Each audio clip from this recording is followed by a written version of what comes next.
Today we're going to speak about confusing words. You know that many people want to say something, but when they speak, they say something else. For example, the difference between so and to. If I love my friend so much and I want to say she is too kind because I love her, is that right? Well, if you're wanting to say something positive about her, a compliment, she's a very, very, very kind person, you should say she's so kind because you're positive. It's you really, this is a good thing. If you say she's too kind, it has a negative meaning. Okay. Too means too much of something. So her kindness is too much, or maybe because she is that kind, people try to take advantage of her. Or so when we want to say something positive, we say so much. So you mean when I it's say... a very common mistake. Yeah, it is. When I say to, it means something negative. Right. Okay, so I should say she's so kind. What about very? Yes. Very means so or to? Yeah, very, very means, it depends on the word you're using it with, but it means a lot of something. So it can be a negative thing. If the weather is cold, it's really cold, you can say it's very cold outside today. So it means it's not just a little bit cold, it's a lot cold. You can say this food is very delicious. So it's delicious, but it's more than delicious. So and very, it depends on the word, but to is always negative. It has always negative meaning. Okay. The second one is fun and funny. They're a little bit different. You would think they're the same. Fun, we can describe an activity as fun, something you enjoy doing.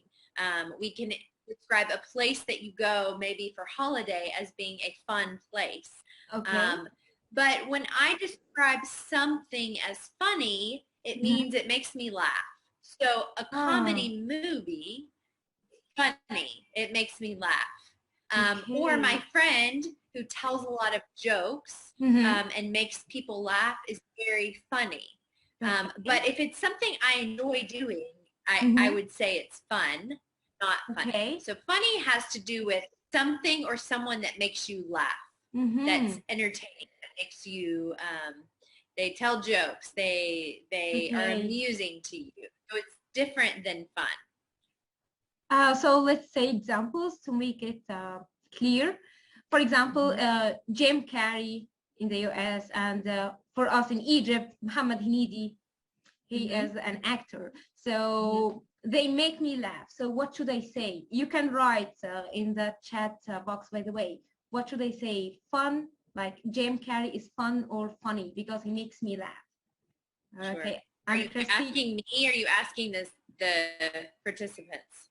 Yeah, and you're gonna say the answer, okay? Okay. Can you see the chat box, Kristy? Yeah, I have it right here. Yeah. Everyone wrote funny. So are they correct? They are correct. Yes. Okay. Yes. Good job. You know, since you're in Egypt, so do you know there is an amusement park is called Dream Park? Have you ever heard about it? I've heard of it. I've heard about it. I've never been there. You should go there. It's so fun, or it's so funny. What should I say now? So guys, like Dream Park is fun or Dream Park is funny. So what do you think? Okay, Muhammad Galal wrote fun. Ahmad Nasser fun. Are they right? They're right. It's fun. You enjoy going there. Good job. Yeah, so I think now it's clear. Yes. Okay, the third one is a common mistake, the difference between interested and interested. So what do you think? So if I am interested in something, it means I enjoy learning about it. I enjoy doing it. It's something that I find, it's something I like to do. But if something, that's me. That's how I feel about something. Maybe it's a topic, I like history. So I'm really interested in history. Or I really like to watch films. So I'm interested in films. Something that I enjoy doing, that I find enjoyable, but maybe also I like to learn things about that thing or that topic. So that's interested. But if I think that a movie or a book or even an activity makes me feel that way, then I describe that movie or book as interesting. So I'm interested in history. This book about history is really interesting. Okay. So I interesting, think we got it. Yeah, interested is how I feel about something. Okay, so I'm gonna say some examples. So let's say, for example, I like horror movies, you know, Conjuring and this kind of movies. So I'm gonna say I am interested or interesting in horror movies. So please write in the chat box. Okay, let's wait. Ahmed Nasser, you're so active. I'm so proud of you. Yeah, Ahmed said, and Nashat said, Muhammad Galal, they are so active. All of them said actually interested. So are they correct? Yeah, they're correct. Okay. Yeah, you are interested in horror films like many Egyptians. Yes. You know, Kristy, I'm afraid of them, by the way. But I like watching them. Okay. I'm interested in watching them, although I'm so scared. I'm not interested. I don't like horror movies. Okay. Have you watched Conjuring? No. Oh my God. I'm waiting for the third part. You know, this is my favorite. Okay. So let's use the same example, but in a different way. So I like horror movies. So horror movies are interested or interesting. Hisham said interesting. Khalid said interesting. Okay. Nashat, Ahmed, Wala, Muhammad, Amran, all of them said interesting. Yeah. Okay. Yeah. So you're correct, guys. Yeah, good job. Okay. So as a native English speaker, please tell us the truth. because our teachers told us if you want to use going to in the future, you are sure 100%. But if you use will to speak about the future as well, you're not sure, or you're sure 50%. Is that true in the real life? So it's true. Your textbooks tell you that this is the difference between will and going to. But really, in real life, in our normal conversation and speaking, we use both of them in the same way. So there's not a big difference in regular spoken English between will or going to talk about the future. So you will hear both of them to mean I'm 100% sure, or both of them to mean maybe I'm 50% sure. So the difference is really not important, I don't think, for regular conversation. So don't worry about that so much when your textbooks tell you that, because for regular conversation, it's not a big issue. So both are fine. Sure. And sometimes, when we're talking about the future, we also use the present continuous to talk about the future. So there's other ways to talk about the future, right? So can you give us an example? Yes. So I could say I'm taking an exam next week. So I'm not taking the exam right now, like we usually use present continuous. It means I've made the plan and this is something I will do. I could say I'm going to take the exam next week. I'll take my exam next week. So those are 3 different ways that we talk about the future using the different types of verb tenses. Interesting. So, yeah. So I can use present continuous to speak about the future. In this case, I'm sure or I'm not sure. Can I say most of the time? Yeah, exactly. So, we could be trying to meet up together next week. And you can ask me, when are you free? Are you Tuesday? Okay, well, Tuesday, I'm going to the doctor. Or Tuesday, I'm meeting my parents for dinner. So we use that a lot actually to talk about the future. Don't think too much about grammar. Just speak, just practice your English.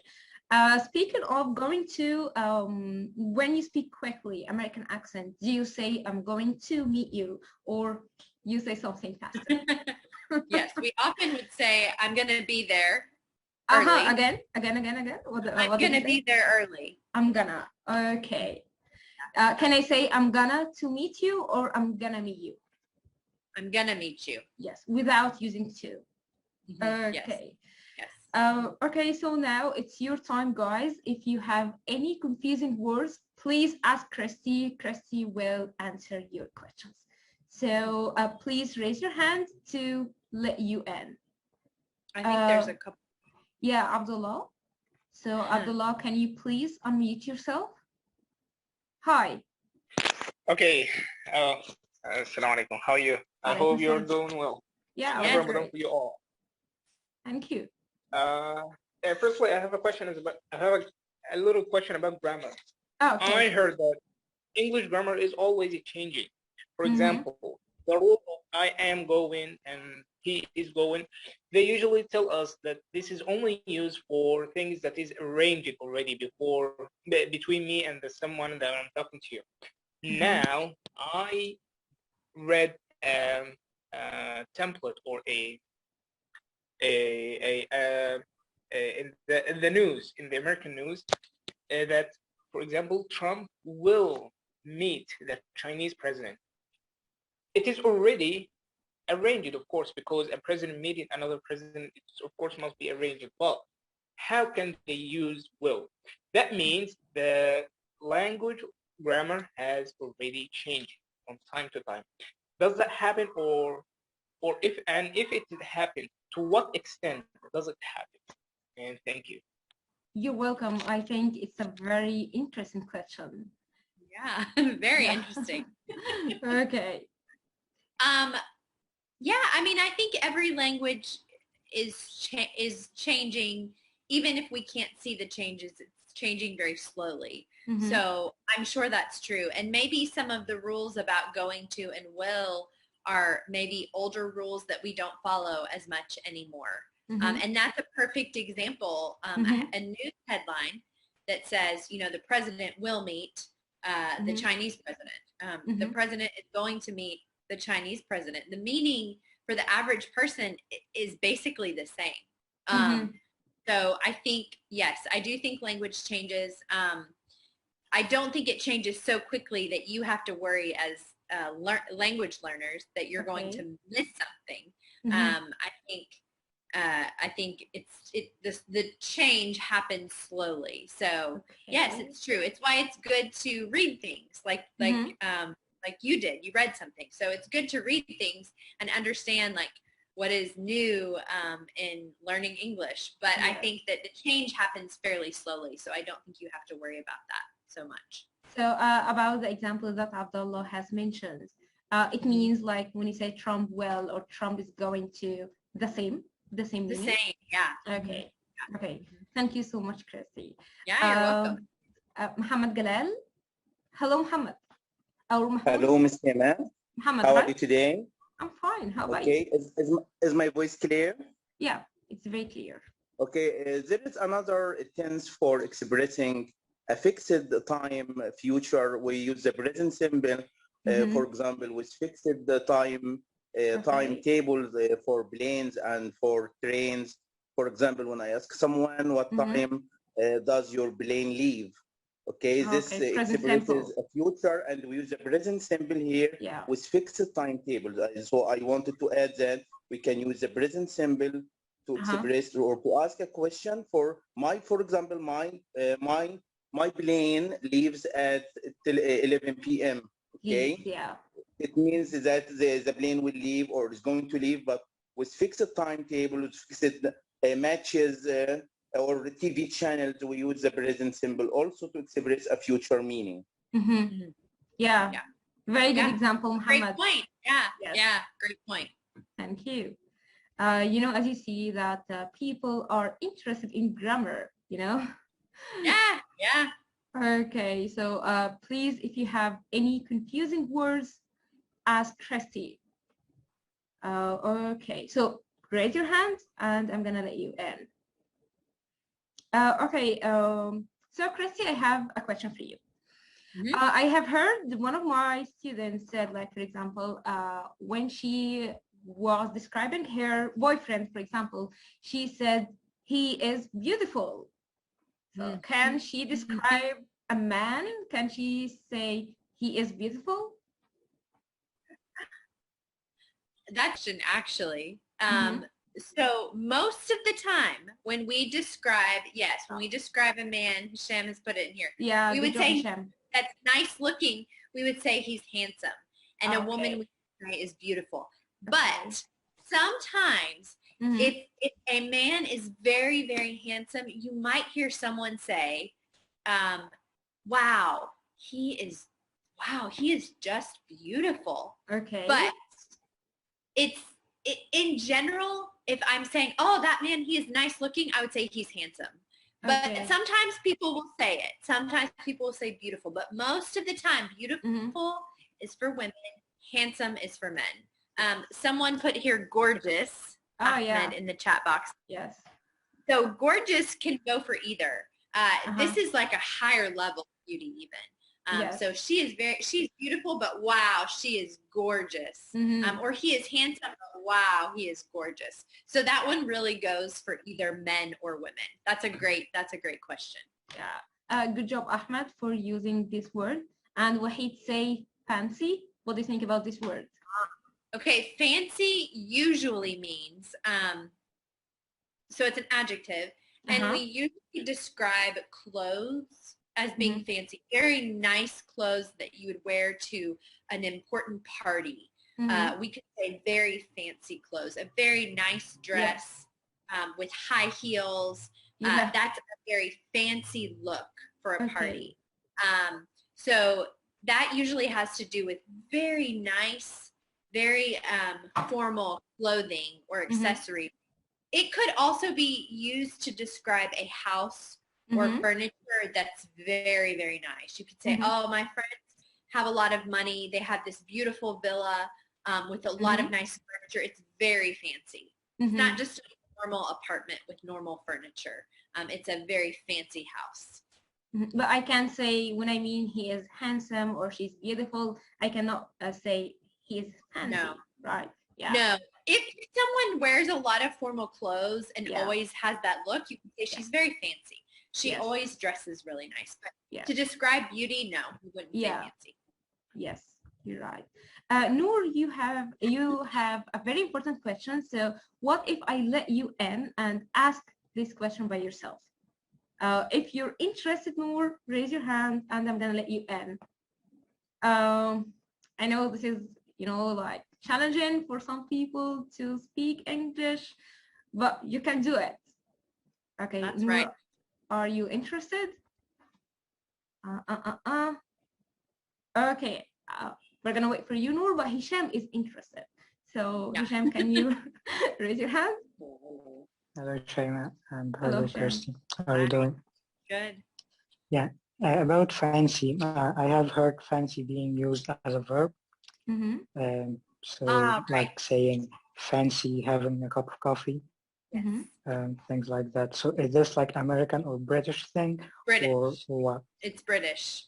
Okay. Yeah, British, definitely. But you're correct. It's used as a verb. Good job, Hisham. Ruben Chung. By the way, Ruben is so active. He attends every live. So he's asking a good question. What is the meaning of lean on? Lean on, L-E-A-N. Yeah. So to lean, it's the idea of maybe I lean on